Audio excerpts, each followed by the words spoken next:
Weather Service in Sterling, Virginia has issued a severe thunderstorm warning for southeastern Rockingham County in western Virginia, southwestern Page County in northwestern Virginia, northwestern Greene County in central Virginia, the southeastern city of Harrisonburg in western Virginia, until 7:45 p.m. At 7:06 p.m., a severe thunderstorm was located near Harrisonburg, moving east at 35 miles per hour. Hazard, 60 miles per hour wind gusts. Source, radar indicated. Impact, damaging winds will cause some trees and large branches to fall.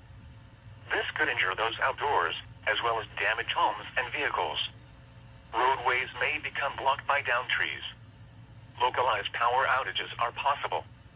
Unsecured light objects may become projectiles.